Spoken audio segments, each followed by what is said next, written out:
Bismillahirrahmanirrahim. Kita mulai, hadirin sekalian. Mana jamaahnya kok berkurang ini?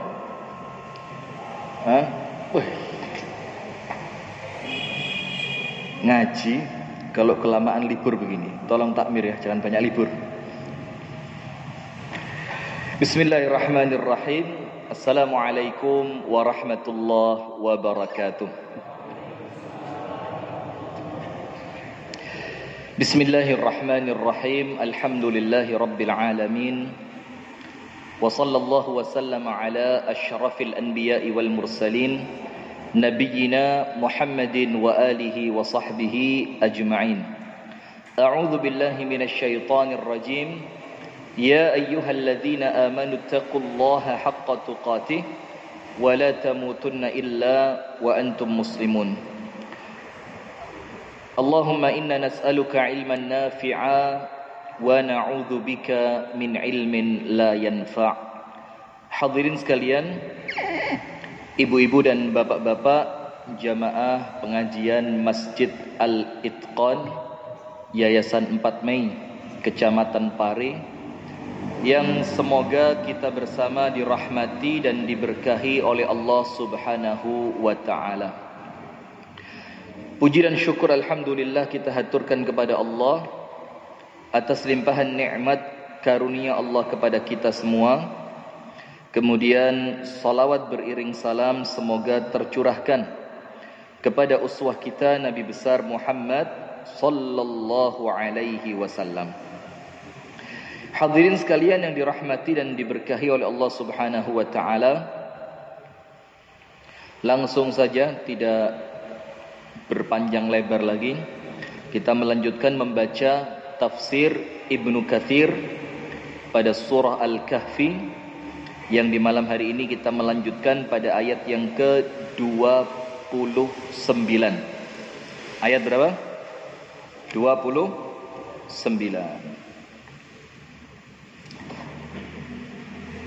Al-Kahfi artinya apa? Gua. Ayat yang ke-29. Kita baca sedikit untuk mereview. Ngerti review? Apa review itu? Ibu-ibu enggak ada ya? Enggak ada. Berapa orang? Berapa? 4. Yang lainnya kemana, Bu? Takut corona yang lain? Enggak apa-apa. Takut corona ini merupakan takut yang tabi'i. Tabi'i itu secara syariat tidak dilarang. Jadi secara syariat tidak dilarang dan tidak boleh. Konyol itu tidak boleh. Konyol itu artinya wis babano, gak popo, mati yo mati. Nah ini ngawur, tidak bisa. Karena apa? Ikhtiar kita itu bernilai ibadah. Jadi ikhtiar kita untuk menghindari perkara yang mendatangkan mudarat, ikhtiar itu bernilai ibadah. Jadi panjenengan di jalan, hati-hati ketika nyetir, itu ibadah. Ngebut dosa. Wah, wis seneng ngebut mana? Enggak. Sekarang sudah enggak, tobat di sana. Maka ikhtiar kita untuk menghindari datangnya mudarat itu merupakan ibadah, karena Rasulullah sallallahu alaihi wasallam mencontohkan tentang ikhtiar. Banyak sekali dalil yang mencontohkan Rasul itu apa? Mencontohkan ikhtiar. Salah satunya yang paling masyhur itu ketika seorang sahabat masuk ke masjid, tanya Rasul, unta diikat dulu baru tawakal atau tidak usah diikat baru tawakal? Maka Rasul katakan, i'qilha, talenono dhisik, thumma tawakkal. Ayat yang ke-28, a'udzu billahi minasyaitonir rajim. Wasbir nafsaka ma'al ladzina yad'una rabbahum bil ghadati wal 'ashyi yuriduna wajhah wa la ta'du 'aynaka 'anhum turidu zinatal hayatid dunya wa la tuti' man aghfalna qalbahu 'an dzikrina wattaba'a hawahu wa kana amruhu furuta. Ini satu ayat ini banyak dibahas oleh para ulama menjadi kitab. Ayat ini tok. Satu ayat ini, ayat 28 dari surah Al-Kahfi ini bisa menjadi kitab tentang apa? Pentingnya pengaruh teman dalam kehidupan. Nah, maka salah satunya kenapa kampung Inggris ini rame, kenapa belajarnya kok tidak di Malang saja? Kenapa kok tidak di Solo? Kenapa kok tidak di Trenggalek? Kok milihnya harus kampung Inggris, Pare? Karena keadaan situasi teman di suatu tempat itu mempengaruhi semangat. Karena orang milih Pare kenapa? Konco bahasa Inggrisnya akeh. Lingkungan bahasa Inggris sudah terbentuk. Nah, maka ini salah satu di antara makna pada ayat yang ke-28. Artinya wasbir, dan sabarlah, nafsaka, dirimu, untuk apa? Ma'alladzina yad'una rabbahum bil ghadati wal 'ashi, untuk terus bersama orang-orang yang senantiasa zikir kepada Allah. Jadi yang sabar untuk terus kuat duduk bersama orang yang gemar ibadah. Jadi berteman dengan orang baik itu perlu sabar. Tidak bisa tidak sabar. Karena orang baik itu lek dikancani, dia tidak akan merelakan temennya rusak. Jadi kesannya itu gak asik. Sampean iki didik ngeritik, didik nyalahno. Tidak. Justru teman itu yang seperti itu. Jadi dia tidak akan rela, tidak akan membiarkan temannya terjerumus ke dalam api neraka. Sampai pun ketika nanti di akhirat, Al-Imam Al-Hasan Al-Basri mengatakan ada teman yang nyari temannya. Sing situ mlebu syurga, gak ketemu koncone, sering dengar kan? Akhirnya dia tanya sama Allah, "Ya Rabbi, al-jannatu la tahlu illa biwujudih." Ya Allah, surga niki mboten penak lek mboten ketemu kali rencang kula. Dibuka, sret. Temennya di neraka, apa yang terjadi? Allah panggil malaikat Malik, disuruh ngangkat temennya. Bukan karena sing mlebu neraka ini api. Lho mosok mlebu neraka api? Yo elek. Tapi karena apa? Karena untuk membahagiakan teman yang ada di surga, supaya kebahagiaannya sempurna. Sama tadi pagi ada pertanyaan. Pertanyaannya bagus. Memang pertanyaan itu kalau dari ibu-ibu itu kesannya remeh tapi rasional. Wah, ngene tok ditakok nih, tapi menggelitik. Dan memang perlu dijawab. Beda sama bapak-bapak. Bapak-bapak ini kalau tanya sok ribet, padahal gak perlu dijawab. Muter, jadi ini situasi perpolitikan nasional. Jadi yang kiri menyerang dari gak perlu dijawab. Karena apa? Karena pertanyaan itu yang jawab dewi saja nih. Nah, sudah ibu-ibu tanya begini, Ustadz, ibu saya meninggal dalam keadaan Nasrani. Jadi ibu itu meninggal apa? Nasrani. Tapi karena orang tidak tahu, jenazahnya diselenggarakan secara Islam.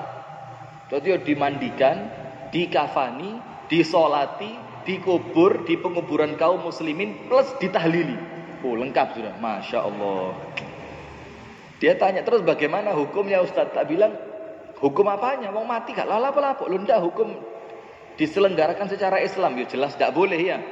Nah kemudian dia tanya, kalau gitu Ustadz, kalau saya terus doakan saya tidak doakan ibu saya masuk Islam karena gak mungkin iso mati.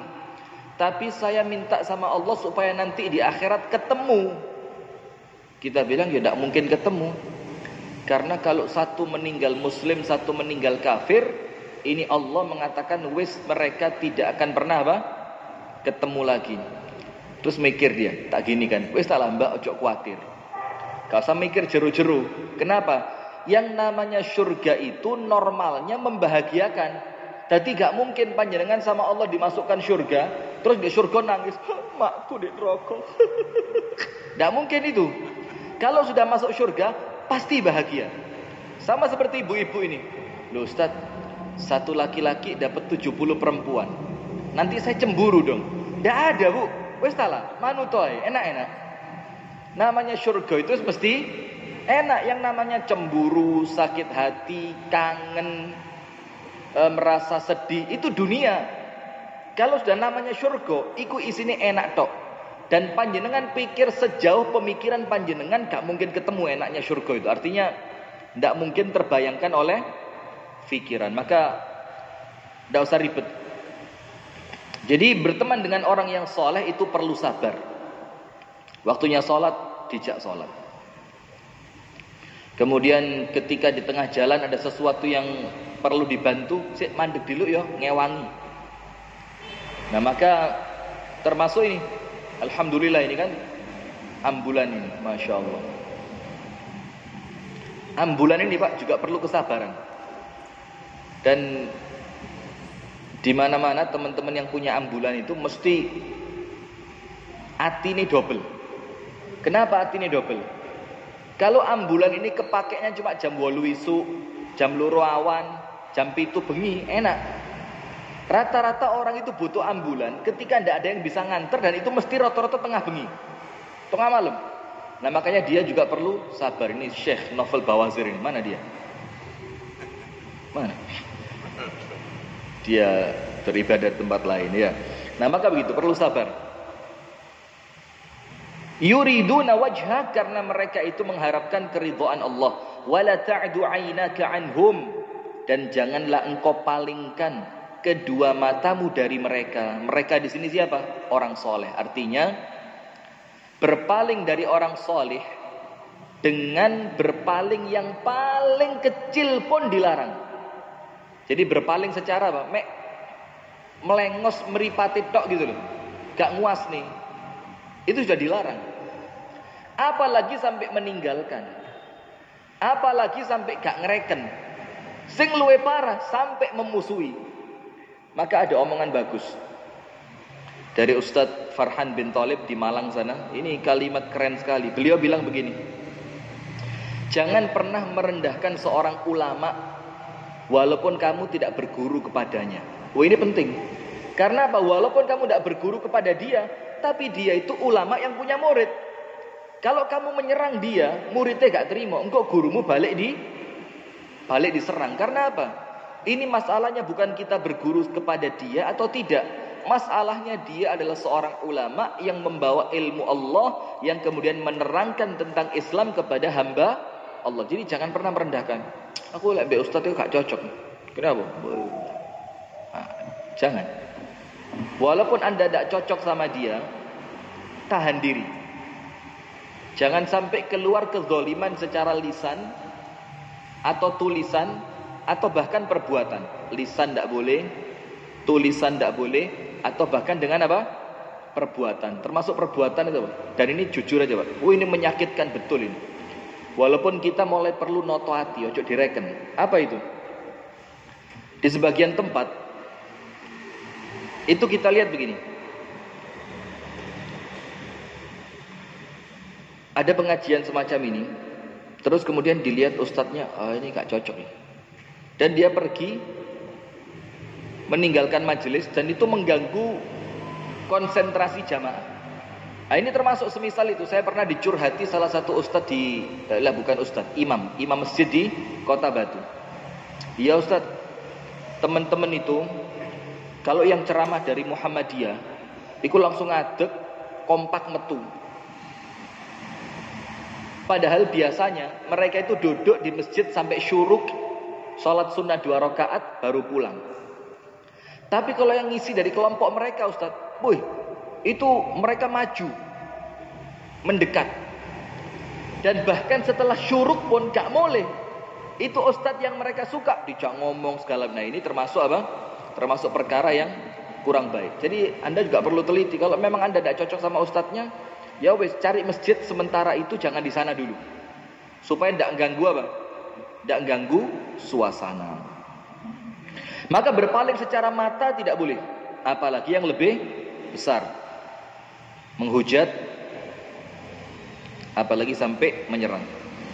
Dan Allah beritahu di sini, rata-rata, kalau kita tidak boleh mengatakan seluruhnya ya, rata-rata orang itu kalau sudah berpaling dari orang yang soleh, itu mesti harapannya orientasinya dunia, pasti.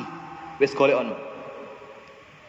Orang Lek wis ngadoh teko wong soleh, ngadoh dari komunitas yang baik, menjauh dari perkumpulan-perkumpulan yang baik, mesti orientasi ketika dia pergi itu mesti pendorongnya duniawi, pasti. Mesti begitu. Lihat zaman dulu, ada seorang calon presiden begitu dekat sama ulama. Ketika dia menjauh, wes oleh tadi jabatan menteri kan. Jadi memang kita ini juga dipermainkan juga. Maka di situ kita ambil pelajaran. Wah, saya ambil pelajaran besar betul dari pilpres kemarin ini. Apa itu? Pokoknya esmal bu politik, ndak usah terlalu ngoyo, ndak usah dilepokno jero hati. Ya sekedar ikhtiar biasa saja yang menampakkan bahwa kita itu berada di posisi mana, itu cukup. Kita sampai kalah winginane itu, Pak. Ceramah 1 jam itu, Pak. Sing 40 menit kampanye. 10 menit pembukaan, 10 menit penutupan. Geletek kalah. Lek kalah tok sih terhormat ya. Wis kalah. Katut rono, subhanallah. Ini maka saya ngomong sama teman-teman. Saya ngomong ke Mas Dian itu. Tak bilang, Mas Dian, antum cek video ceramah saya. Sing ono Prabowo ini busen kabeh. Timbang kisinan saya bilang. Timbang apa?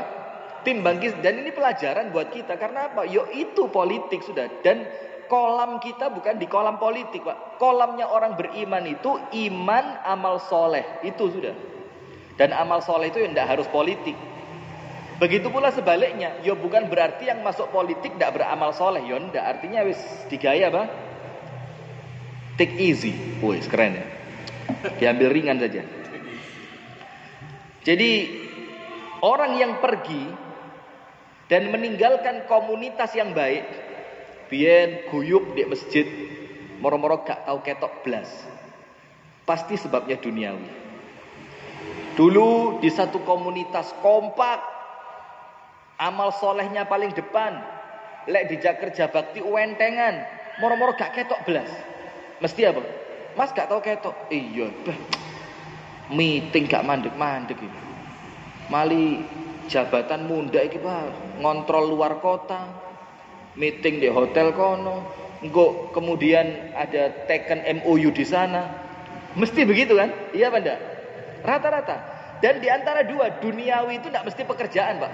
Boleh jadi keluarga. Duniawi itu belum tentu apa? Pekerjaan. Boleh jadi apa? Keluarga. Gak tau kayak orang masjid. Iya, anakku sing sitok iku gak iso ditinggal, ditinggal titik nangis. Tak golekno ibu anyar gak gelem. Susah. Susah sudah. Dan Allah katakan di sini, jangan engkau palingkan wajahmu dari mereka, dari orang-orang soleh. Turidu zinatal hayatid dunya, karena engkau menginginkan mendapatkan perhiasan dunia. Perhiasan dunia itu apa? Yang disebutkan oleh para ulama, perhiasan dunia yang merusak agama.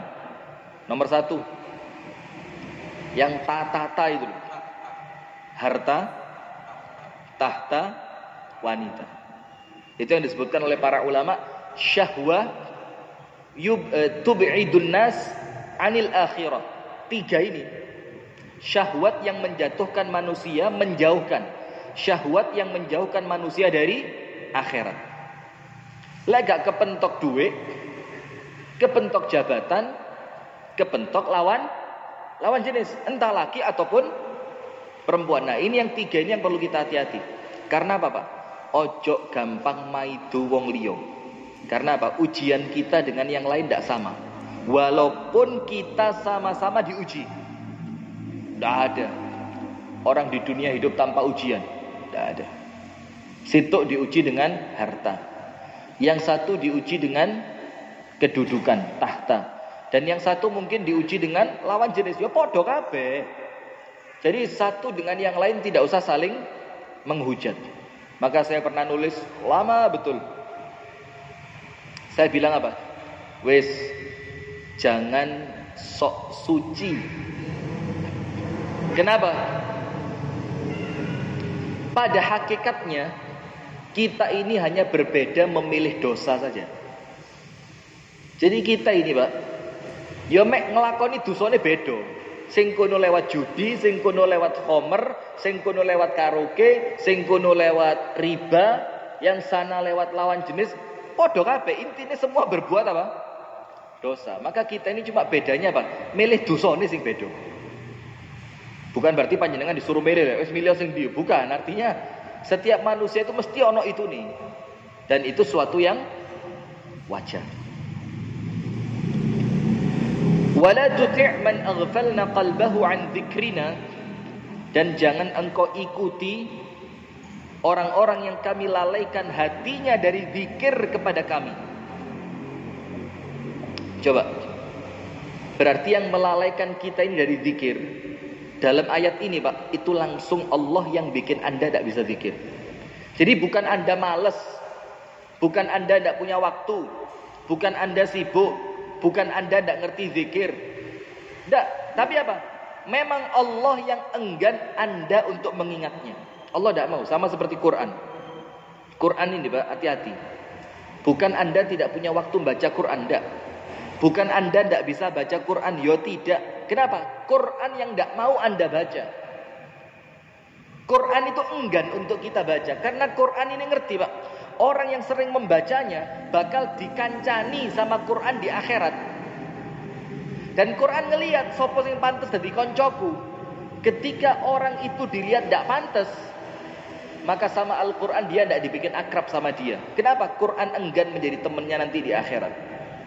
Nah, maka sekarang ayo kita berkaca diri masing-masing. Dan antum masih ingat tak Pak Muhid almarhum Ustadz Abdul Muhid, ingat? Beliau itu kalau ngasih ceramah tentang tips gitu ya, tips menjadi orang soleh, tips rutin sholat tahajud, tips istiqomah membaca Al-Quran, kan Masya Allah. Terakhir, misalkan tipsnya ada 4, tapi beliau tidak tulis 4, 5. Misalkan yang lain tipsnya ada 6, beliau tidak tulis 6, 7. Terus yang tambahannya itu dia apa? Beliau katakan dipekso. Apa yang terakhir? Dipekso. Karena percuma panjenengan bikin list, harus begini, bangun jam sekian, langsung wudhu, jangan ngeleset lagi, kalau perlu mandi, kemudian langsung doa, langsung sholat. Terakhirnya apa? Dipekso. Tidak dipekso tidak bisa. Karena jiwa ini ngajak untuk males. Coba angkat tangan sih gak males. Tidak ada.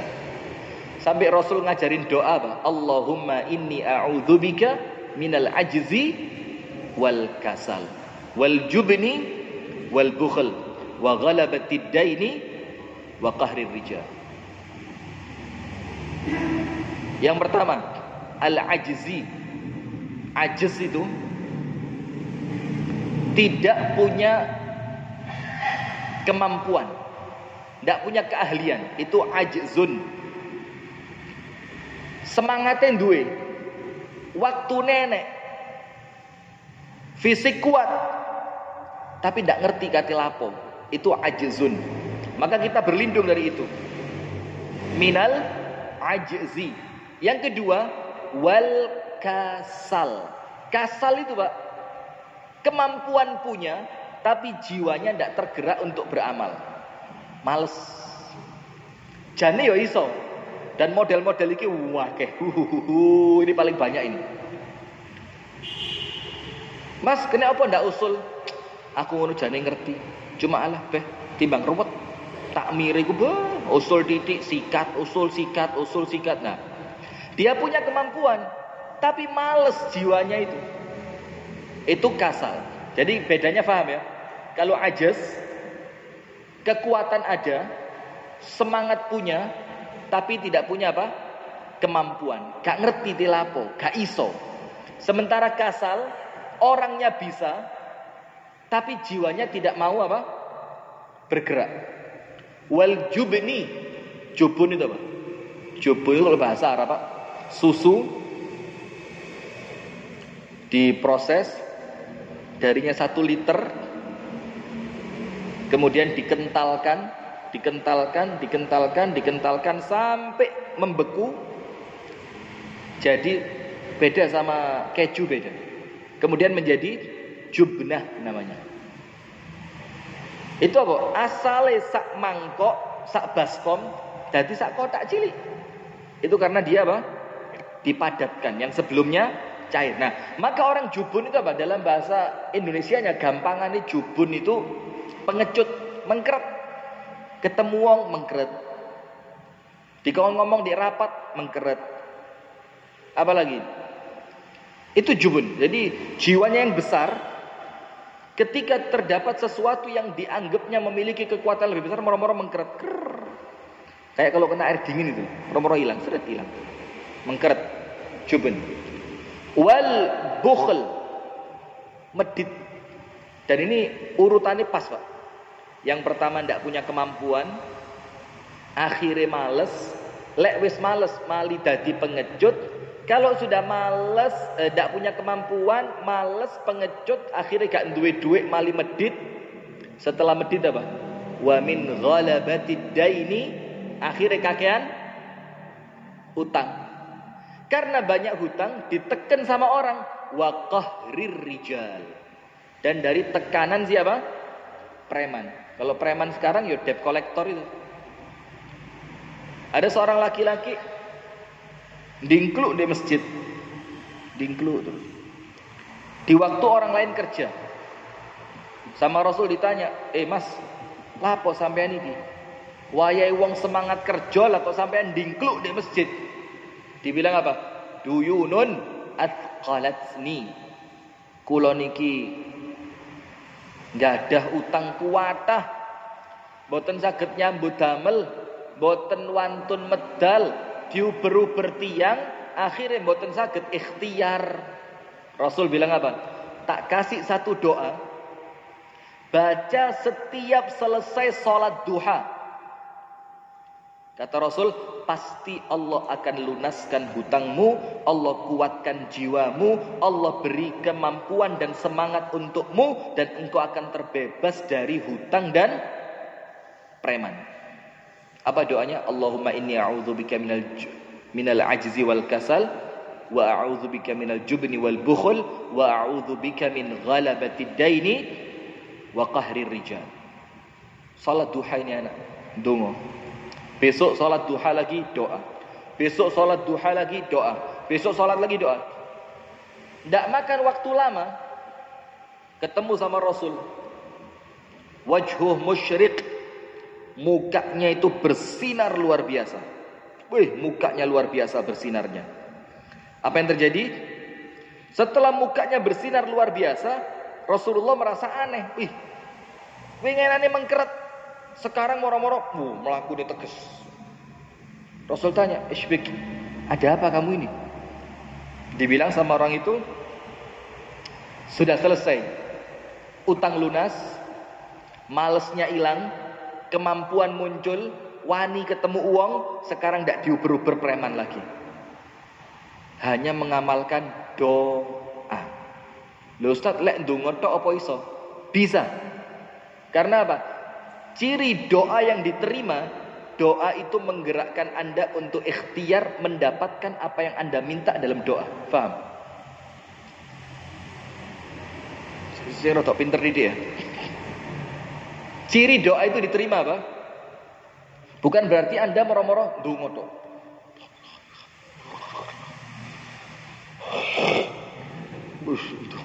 Tapi gak metu kok masjid. Ini tidak diterima sama Allah ini.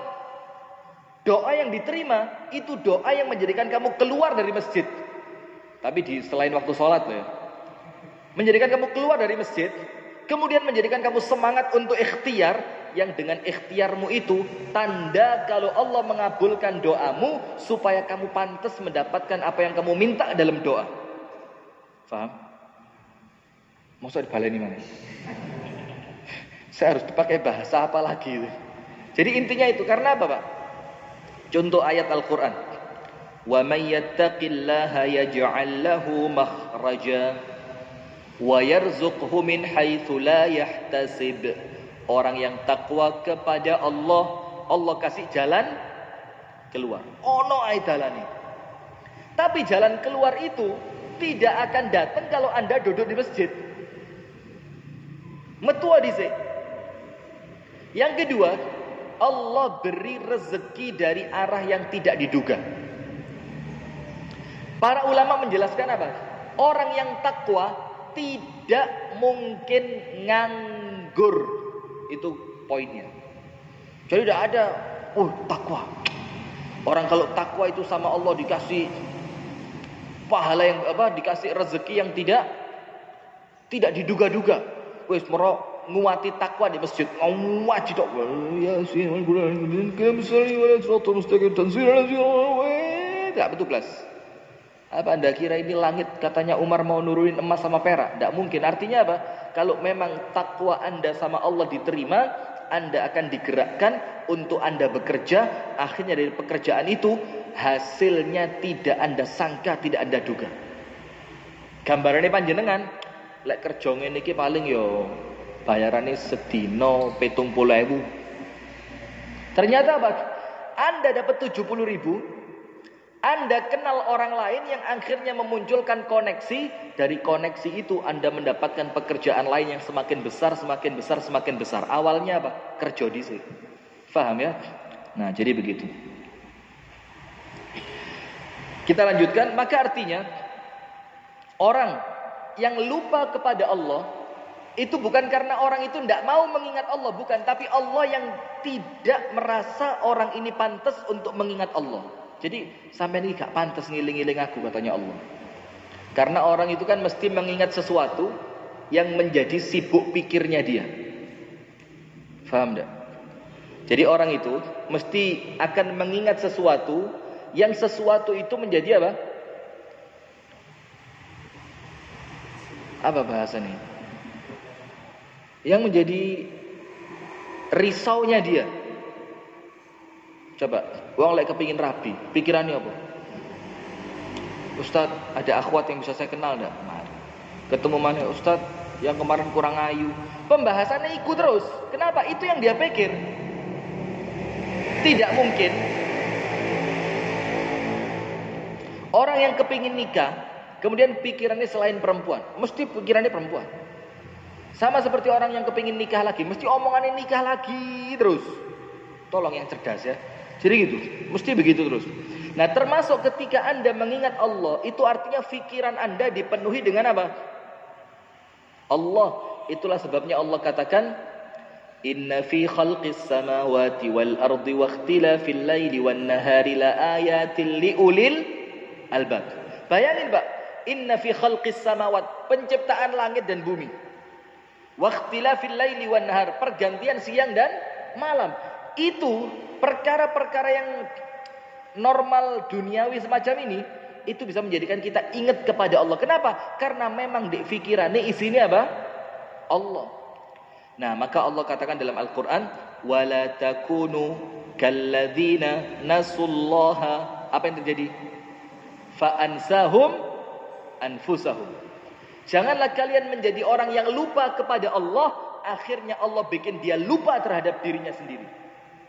Nah, maka kita harus dipeksa, harus begitu. Jadi tidak ada tanpa memaksa diri itu tidak bisa. Sholat malam Pak, lek gak dipeksa sampai mati tidak akan sholat malam. Aku gak iso ya kok sampean iku jam piro Mas Tangi? Wah, aku setengah loro bengi iku meripat iku otomatis melek.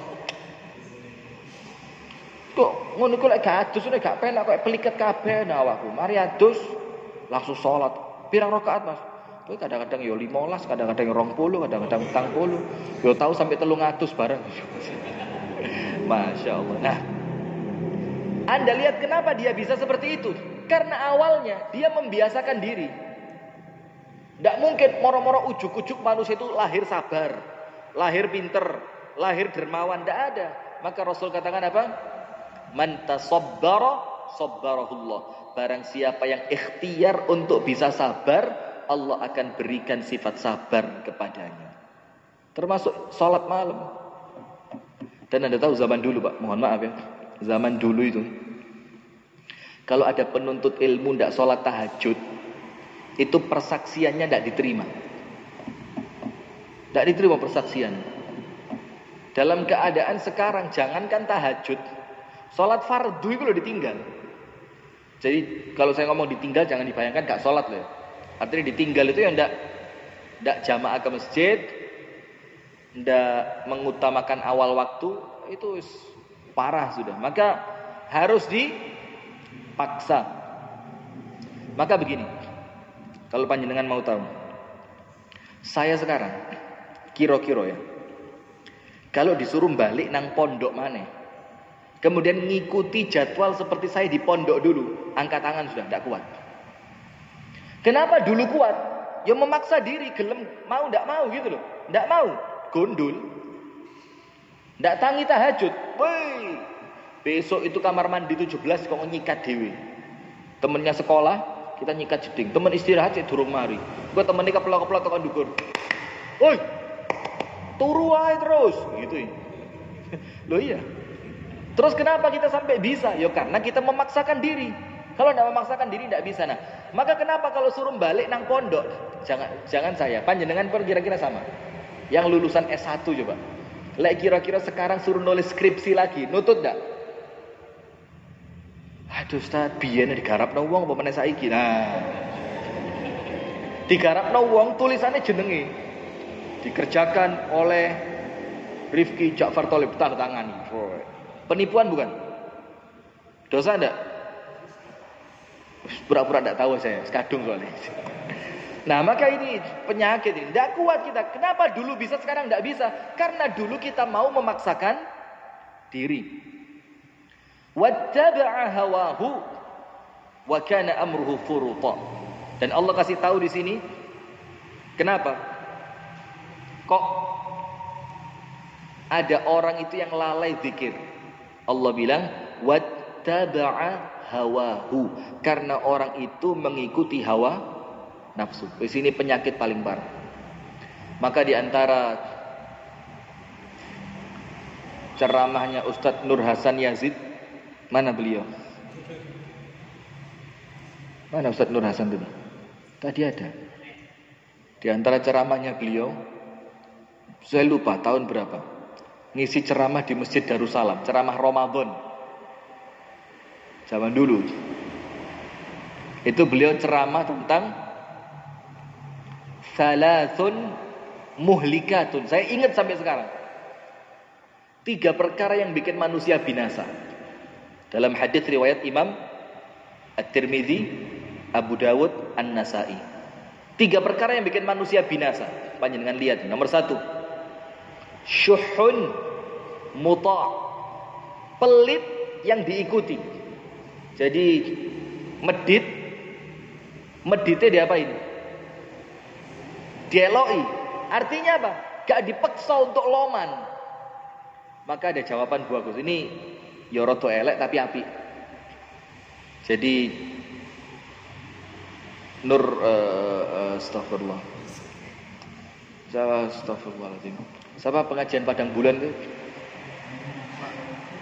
Cak Nun MHN Najib ditanya, Cak Nun pripun niki kula niki salat nggih salat. Tapi salat kula niku kepeksa ngoten, mboten saged tulus dari dalam hati kepingin salat ngoten mboten saged. Kepeksa Ustaz. Lek mboten meksa niki kuwatir mlebu neraka. Tapi salat ngene ya kepeksa gak kuenak imame dawa titik ngene wis jerone ati ngerundel. Jawabane elek tapi apik. Jadi itulah kenapa saya katakan dari dulu ya. Dari siapapun kita bisa ambil yang baik. Dari siapapun. Beliau bilang gini, Mas, sholat iku lek sampean terpaksa, tapi tetep sampean gelem sholat, Gusti Allah luwih seneng marang sampean. Luwih seneng. Kenapa? Karena sesuatu yang Anda tidak suka, tapi untuk bikin Allah bahagia, Anda paksa diri Anda untuk melakukan itu. Beda mbek wong sing wis kebiasaan salat itu krungu adzan wis jag-jag nang masjid, gak penak. Nah itu dia salat boleh jadi karena apa?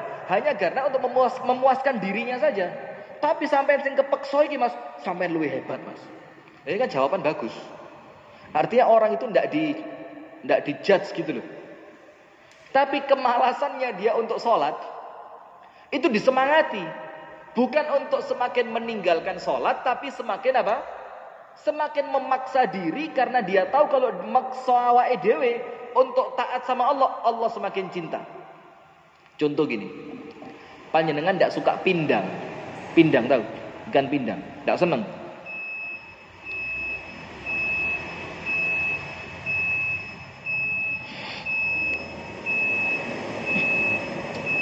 Saya lanjutkan sedikit ya. Panjenengan tidak suka pindang, wis blas gak seneng pindang.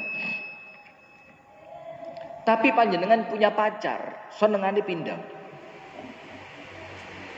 Untuk nyenengno pacare sampean, wis ndak usah ngomong pacar sekarang, wis tuwek kabeh ya. Apa namanya? Apa?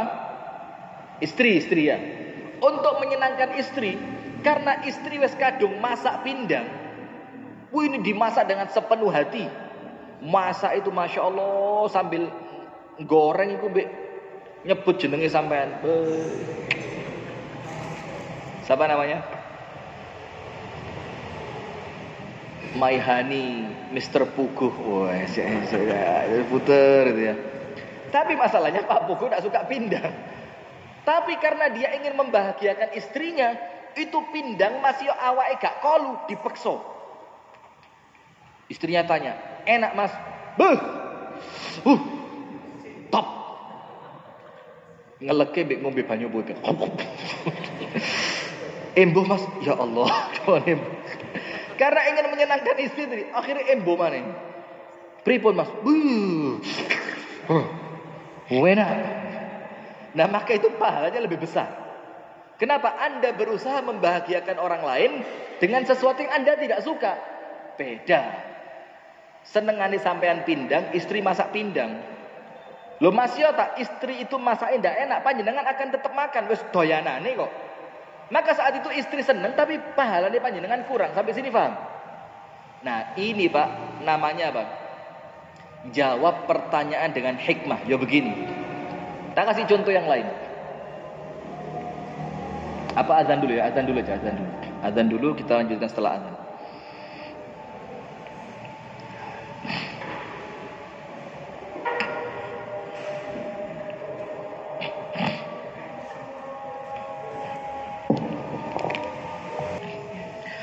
Bismillah, alhamdulillah, salatu wassalamu ala rasulillah wa alihi wa sahbihi wa man wala. Kita lanjutkan. Contoh kedua Pak. Dan ini maaf, orang-orang semacam kita tidak punya kebijaksanaan ketika jawab. Sehingga orang yang dikasih jawaban itu dengan legowo iso nerimo. Kita tidak punya ilmu itu. Ini kiai. Saya baca kisahnya dan ini kisah nyata. Perempuan biduan dangdut. Anda tahu sendirilah biduan dangdut kayak apa ya. Pakaiannya mesti serono, jogetannya serono, ya seperti itu. Datang ke kiai, nggawe kodong cilik, kayak apa? Selendang aja ditutupkan ke rambutnya. Tanya, Pak Yai, saya ini punya anak, beberapa. Dipegat oleh suami Pak Yai. Saya kerja jadi biduan dangdut.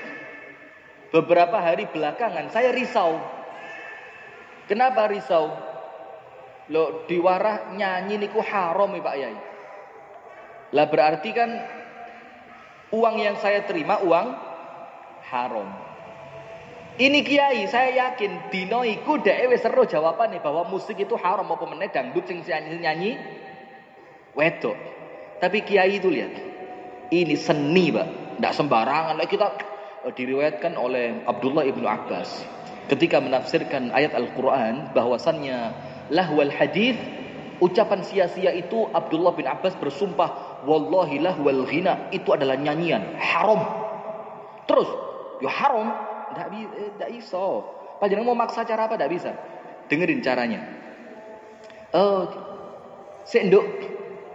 Tak takokne mantuku. Karena mantuku iki lulusan Mesir, jurusane fikih. Insyaallah lek mantuku sing jawab mesti mantep. Bali tolong dinongkas. Dan saya yakin iki ngerti jawabannya, cuma dia ngerti psikologi orang ketika mendapatkan jawaban itu ndak iso moro-moro haram, tak bisa. Ini ulama 4 mazhab sepakat. Iki kayak uang takon dikeplaki, pok, mulai geleer. Sudah 3 hari kemudian balik ini perempuan. Apa kiainya bilang? Anu induk. Jari mantuku sing lulusan Mesir, sing jurusannya fikih. Ini penegasan ini. Lulusan Mesir, jurusan fikih, artinya jawabannya mantuku mesti mantep gitu loh. Jadi tapi pakai psikologi, gak ngawur. Jari ini mantuku sing lulusan Mesir, sing jurusannya fikih, haram induk nyanyi ku. Tuh. Sudah kan? Tapi nduk sik ojo bingung. Bali tolong dinongkas, tak golek nih jawaban. Soporo enek ulama sing ngomong halal, lho kan? Ndak langsung disikat keplak haram ndak. Bali tolong dinongkas, Nduk. Soporo tak golek nih enek ulama sing ngomong halal. Sudah selesai. 3 hari lagi balik itu perempuan. Kiainya bilang apa? Wah, Nduk. Tak buka buku-buku fikihku, Dik. Perpustakaan tak gewoleki gak pedhok, Nduk. Kabeh ngomong haram, Nduk. Ya apa, Nduk, ngono iku, Nduk? Aku ya ora ero, kabeh ngomong haram. Akhirnya perempuan ini dengan legowonya dia bilang, "Wah, lek ngoten nggih jelas haram, Pak Yai. Nggih pun kalau tak nyambut damel liyane mawon." Lho ya apa ini? Ini bukan cerita dongeng loh, Pak. Ini kisah nyata ini, Pak. Artinya apa? Bagaimana kita ngerti psikologis penanya itu, Pak. Dan bahkan kadang-kadang penanya itu wis ngerti jawabannya bakal apa, wis ngerti. Cuma dia itu seakan-akan bertanya untuk apa? Siapa tahu ada jawaban lain. Dan dijawab Mbak Kiai ini, tak golek nih nduk liyane loh. Dan yang kedua, siapa tahu dia mendapatkan keyakinan. Keyakinannya apa? Pada balik yang kedua kalinya, tiba tak golek gak peduk nduk. Ya boleh sampean nduk dulu. Ini akhirnya semakin yakin. Nah ini loh Pak, yang ulama-ulama kita ndak punya Pak. Ulama kita ini ngeplak uang senengane. Pah. Surat nggelir ini tuwambah ini. Tewat, lu ada. Buyar dakwah ndak jalan. Kenapa kita ndak punya seni? Kita ini senengane ngomong hukum, tapi ndak pernah belajar bagaimana cara menyampaikan hukum dengan baik. Wis ngaku wis. Anda ndak mau ngaku sakarep, tapi itu kenyataan kita. Nah itu artinya apa? Ini cara. Nah maka dikatakan di sini karena orang itu mengikuti hawa nafsu. Maka nomor 1 kata Ustadz Nur Hasan Yazid, belum datang juga, perkara yang bikin manusia binasa itu apa? Mengikuti hawa nafsu. Yang pertama, kikir yang dituruti. Yang kedua, i'jabul mar'i binafsihi, bangga diri. Waku, masjidku, yayasanku, kelompokku, guruku, pondokku. Ini awal yang merusak. Karena apa? Saat itu dia tidak sadar bahwa kebanggaan dia pada dirinya itu setan hanya menjadikan dia merasa besar, asli ini cilik, asli ini elek. Dan ini ilmu warisannya siapa? Setan. Yang ketiga, hawan muttaba', hawa nafsu yang diikuti. Yang pertama kikir yang diikuti, yang kedua bangga diri, yang ketiga hawa nafsu yang diikuti. Tangi subuh. Lek nuruti nafsu Pak, itu turu ae enak. Kurban begini Pak. Kalau nuruti nafsu, berarti manggai kurban sunnah muakkadah ya kok. Mendingan tuku sepeda pancal olahraga awak seger. Kalau ngikuti nafsu begitu. Nah, tapi di sini kita harus bisa melawan hawa nafsu. Wa kana amruhu furuta, dan orang yang semacam itu pasti furuta. Furuta itu apa? Tafrid. Tafrid itu melampaui batas. Artinya Allah mengatakan kemaksiatan terkecil pun itu Allah katakan perbuatan melampaui batas. Apa kemaksiatannya? Dia tidak pernah zikir kepada Allah karena mengikuti hawa nafsu. Semoga Allah Subhanahu wa taala melindungi kita semua dari penyakit-penyakit yang berbahaya. Amin ya rabbal alamin. Dan semoga ilmu yang kita sampaikan dan kita dengarkan di malam hari ini menjadi ilmu yang bermanfaat dan mudah-mudahan kita berdoa kepada Allah kita diberikan keistiqomahan sampai kelak kita meninggal dalam keadaan husnul khatimah. Amin ya rabbal alamin. Subhanakallahumma wa bihamdika asyhadu an la ilaha illa anta astaghfiruka wa atubu ilaik. Assalamualaikum warahmatullahi wabarakatuh.